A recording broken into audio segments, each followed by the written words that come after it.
अति सुंदर होता है मन अति सुंदर।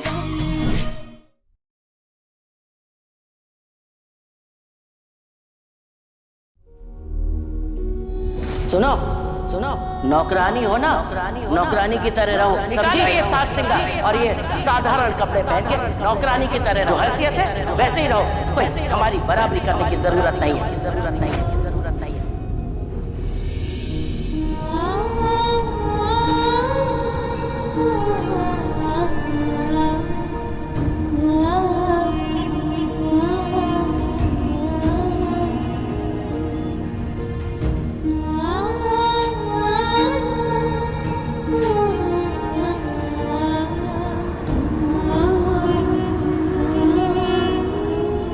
राधा, जो कुछ भी हो रहा है उसके लिए आई एम रियली सॉरी।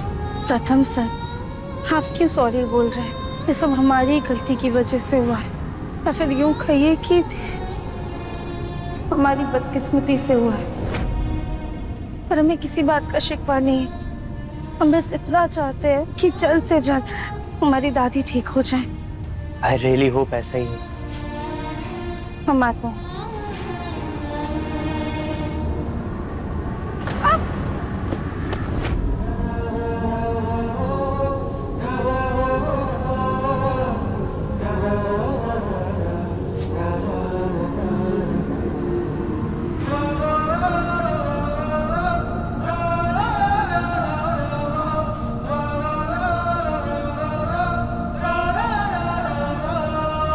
तुम ठीक हो ना? हाँ।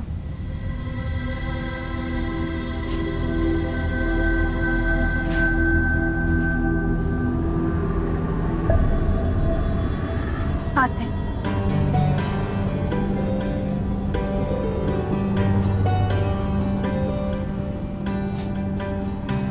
राधा बिना किसी शिकायत के नौकरानी बन गई। हाजी ने कितना कुछ सुनाया उसे, कितनी कड़वी बातें की, लेकिन उसने किसी बात का बुरा नहीं माना। जरा भी नाराज नहीं। राधा की मासूमियत देखकर ऐसा बिल्कुल नहीं लगता कि वो मेरा और निहारिका का ब्रेकअप करवा सकते। इतने बड़े घर की शादी का इवेंट कर रहे हैं हम। काश इतने ही बड़े घर में हमारी भी शादी हो जाए। वैसे अगर हम कुछ ऐसा माहौल बना दे कि प्रथम सर खुद ब खुद हमसे शादी करने को तैयार हो जाए, तो हमारा ये सपना भी सच हो जाएगा। लेकिन फिर वो दादी की रिकॉर्डिंग भी याद आती, वो अभी तक मेरे दिमाग से नहीं निकली। गॉड नोस क्या सच है।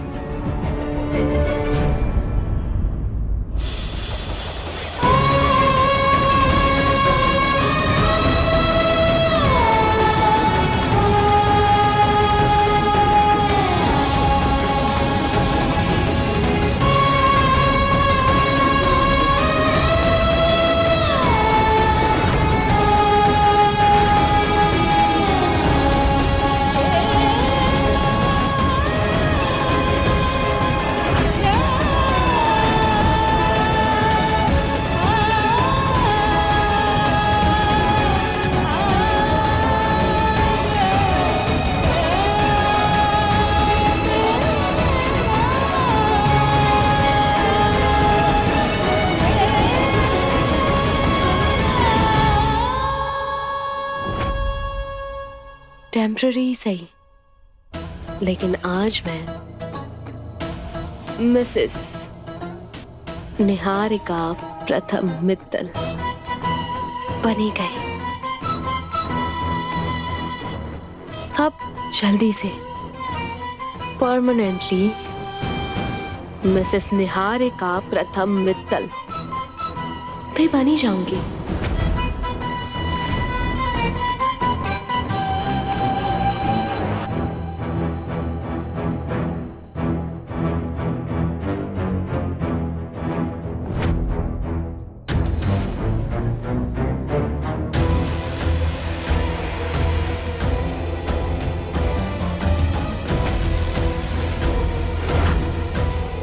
राध्या, दादी के साथ तुमने अच्छा नहीं किया। वो तुम्हें बचाने आ रही थी और तुमने। सही कहते हैं लोग, भगवान सब देखते हैं। तभी तो देखो आज तुम कहाँ हो और मैं कहाँ हूँ?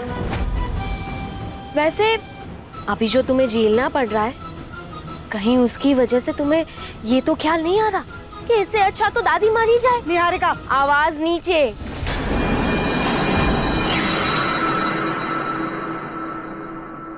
इसे पहन के बहुत इतराती थी ना, इसकी ताकत का ज्ञान देती रहती थी, लेकिन अब ना, ये तुम्हारे गले में कुछ ही दिनों का मेहमान है, क्योंकि जिस तरह से दादी मुझे प्रथम की वाइफ मानती है, अब कुछ ही दिनों में ये मेरे गले में होगा।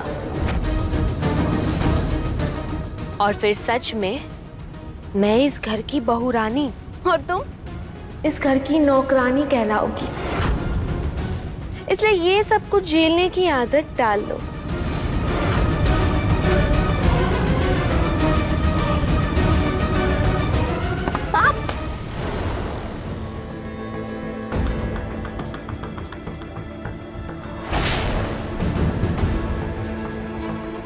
क्या हुआ निहारिका?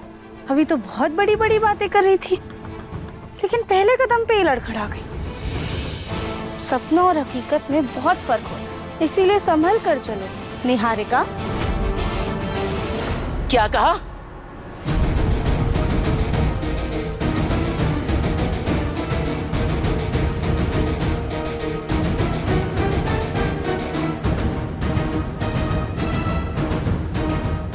बड़ी ही बदतमीज नौकरानी हो तुम।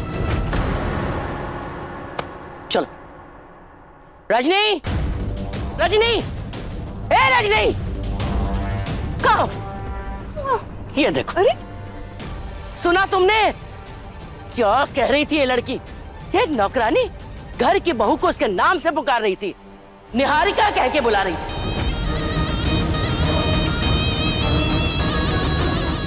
एक बात कान खोलकर सुन लो, तुम इस घर में काम करती हो, काम।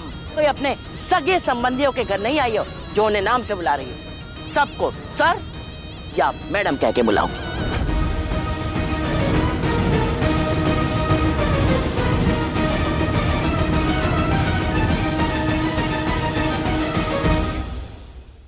जी दादी। मैडम। जी मैडम।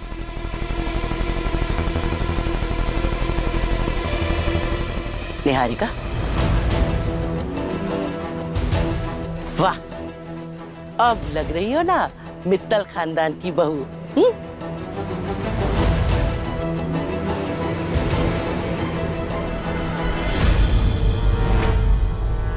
ये क्या अनर्थ!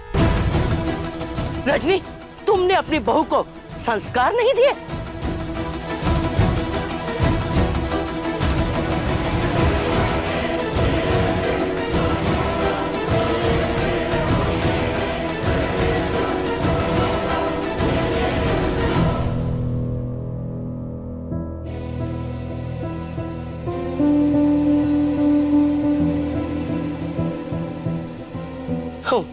ओम दीर्घायु नमः, ओम दीर्घायु नमः, ओम दीर्घायु नमः। दादी हुआ क्या है? रजनी, घर की नई दुल्हन, उसके गले में न मंगलसूत्र है न मांग में सिंदूर। कितना बड़ा अनर्थ!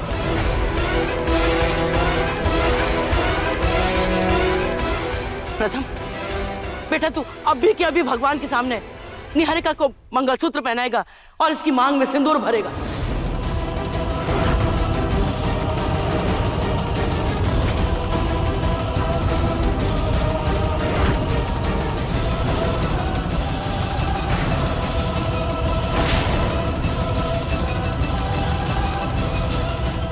माँ जी, वो निहारिका ना भूल गई होगी, अभी कमरे में जाके सिंदूर और मंगलसूत्र लगा लेगी, है ना? नहीं नहीं, अभी के अभी प्रथम हमारे सामने भगवान के मंदिर में निहारिका को मंगलसूत्र पहनाएगा और उसकी मांग में सिंदूर भरेगा।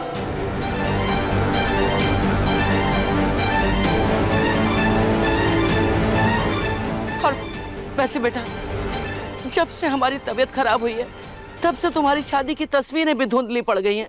देखो, तुम अभी के अभी उसको मंगलसूत्र पहनाओगे और उसकी मांग में सिंदूर भरोगे। हाँ,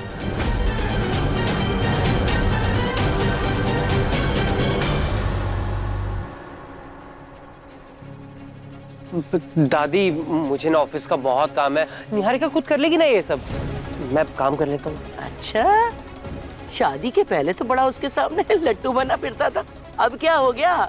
दादी के सामने शर्मा रहा है क्या? हे हमारे मनोज कुमार, तुम अपनी मधुबाला की बात नहीं मान सकते क्या?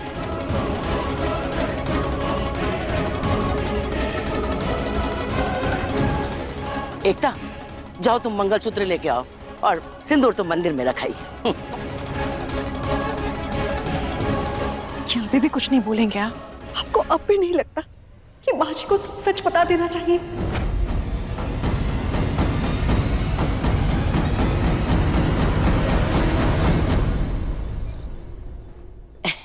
प्रथम बेटा, इतना सोच क्या रहा है? पता है आज का दिन बहुत शुभ है, बस अब तू जल्दी से निहारिका को मंगलसूत्र पहना और उसकी मांग में सिंदूर भर ले।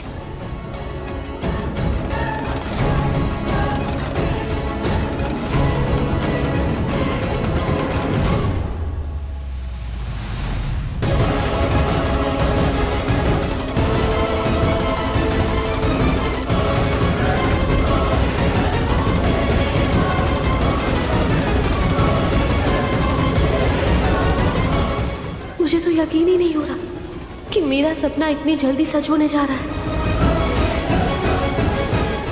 मासूम, हम अपनी आंखों के आगे अभी अनर्थ होते नहीं देख सकते। लेकिन रजनी जी कहीं माँ की जान पर ना बनाए। लेकिन माँ जी की बीमारी के चलते हम अपनी बहू के साथ इतना बड़ा अन्याय नहीं होने दे सकते।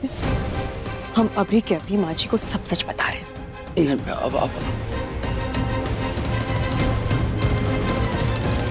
प्रथम, मांग में सिंदूर भर बेटा।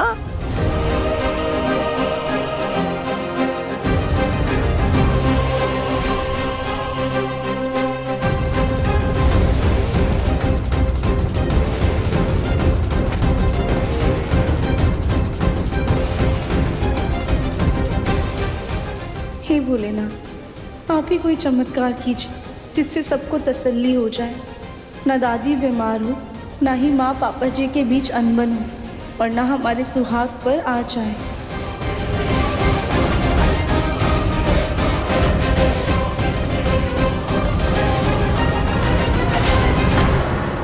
ओम नमः शिवाय।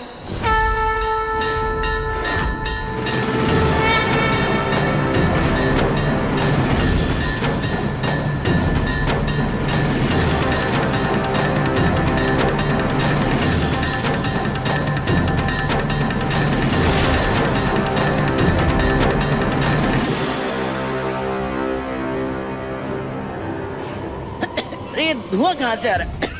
एकता, सारी खिड़कियां खोलो। माँ, आपकी तबीयत खराब हो रही है, आप चलिए कमरे अरे में। नहीं नहीं बेटा, हम ये सिंदूर की रस्म करवा के जाएंगे। मैं खिड़की खोलती हूँ। अरे मुझे कुछ दिखाई नहीं दे रहा है। ये पक्का वो मच्छर भगाने वाली मशीन का धुआं है। वो आदमी यहाँ से गुजरा होगा तो वो धुआं अंदर आ गया। अरे प्रथम बेटा, तूने रस्म पूरी भी कर दी।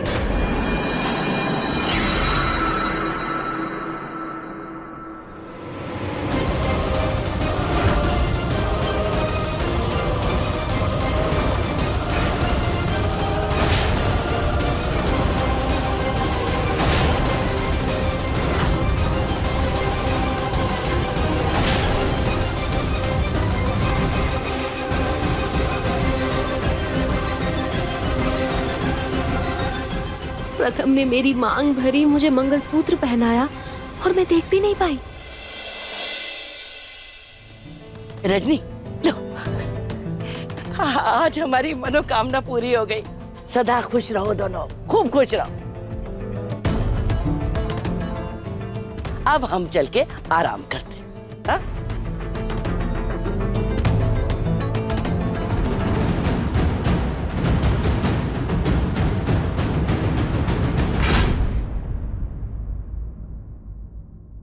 प्रथम, ये क्या किया तुमने?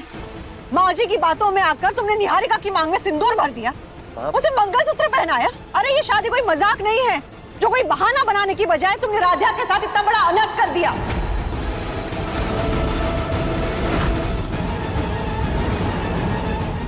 क्यों किया तुमने ऐसा, क्यों? हाँ, मैंने ऐसा कुछ नहीं किया है। ये तो डेफिनेटली मैंने नहीं किया। आप जरूर धुएं की आड़ में निहारिका ने ना खुद ही लगा लिया होगा, है ना? नहीं प्रथम, ये मैंने नहीं पहना है, जरूर तुमने ही पहनाया होगा। निहारिका, मैं कैसे पहनाऊंगा? मुझे पता तो होगा ना अगर मैंने तुम्हें ये पहनाया होगा। माँ,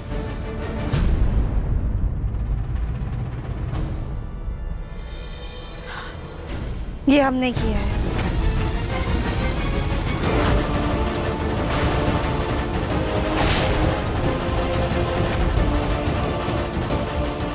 तुम्हारी हिम्मत कैसे हुई राध्या?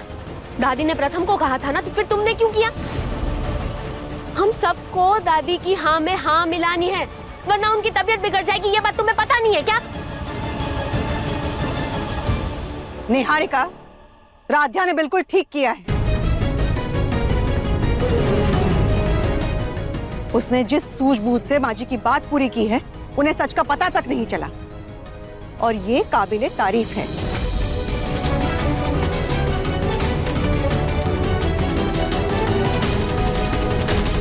और निहारिका, ये मत भूलो कि ये सब कुछ एक नाटक है जो हम माँ जी के लिए कर रहे हैं।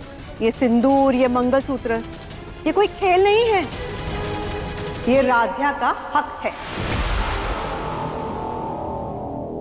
और हमेशा उसका ही रहेगा।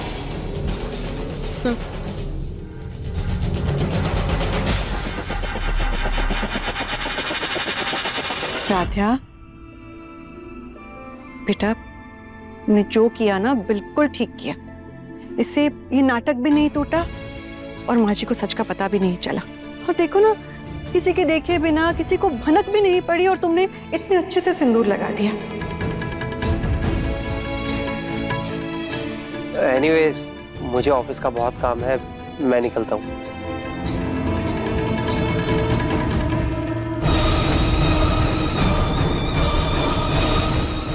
आज नहीं तो कल मौका मिलेगा, पर इस नाटक को मैं सच बना के रहूंगी।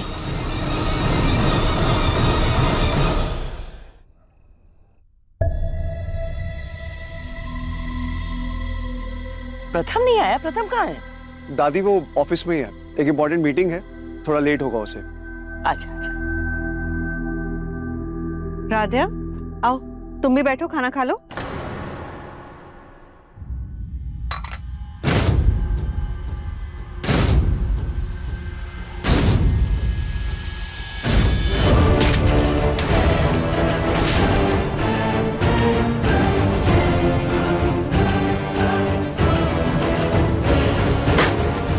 रजनी, उससे सिर्फ खाने को क्यों बोल रही हो?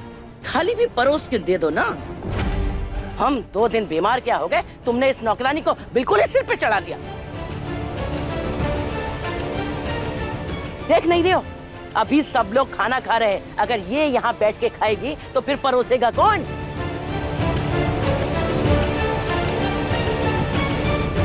एक बात बताओ, तुमने इसको हमारी प्लेट में खाने की इजाजत दे रखी? नहीं माँ जी, वो चुप, बिल्कुल चुप। दया दिखाते दिखाते तुमने इसे हाथी बना दिया, हाथी। ऐसा लगता है पूरे घर बार का राशन तो ये एक ही दिन में अकेले ही चट कर जाती होगी। उर्मी, जाओ रसोई से नौकरों वाली प्लेट लगाओ।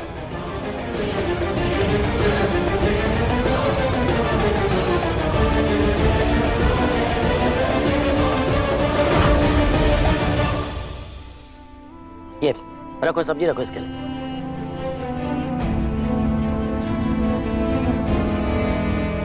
लो, यहाँ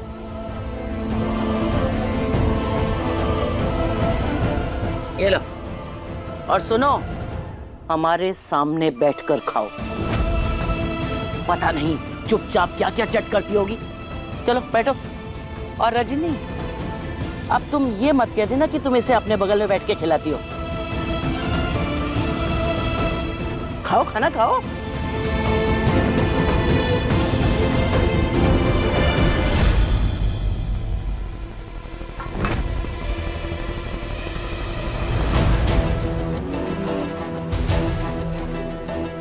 अरे खीर में शक्कर कम है, मैं लेके आती हूँ। अरे तुम क्यों उठ रही हो? बैठो। ये किस ले? ए, जाओ रसोई से चीनी लेके आओ।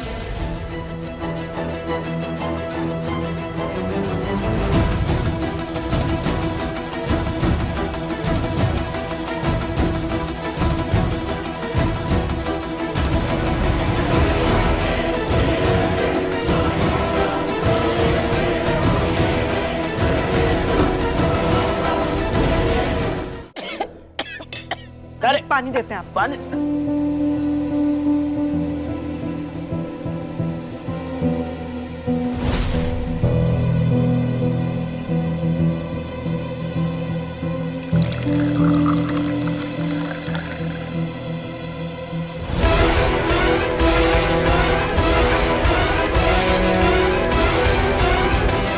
चलो हमारा खाना तो हो गया।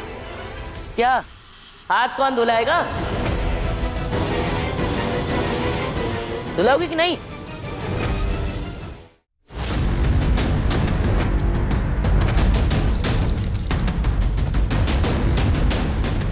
ए, अब ये सारे बर्तन समेट करके रसोई साफ कर देना। खबरदार जो ऐसे ही छोड़ दिया तो। वाह दादी, ये राधिया बड़ा हक जता रही थी और आपने उसे उसकी असली औकात याद दिला दी।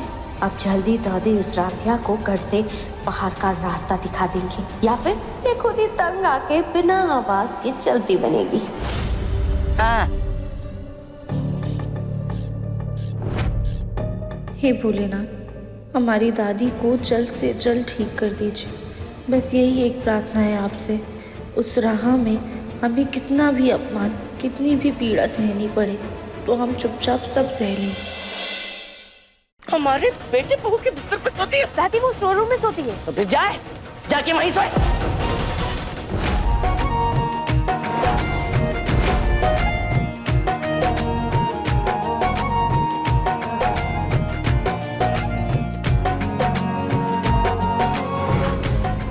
मन अति सुंदर शाम 7:30 बजे तंगल टीवी पर।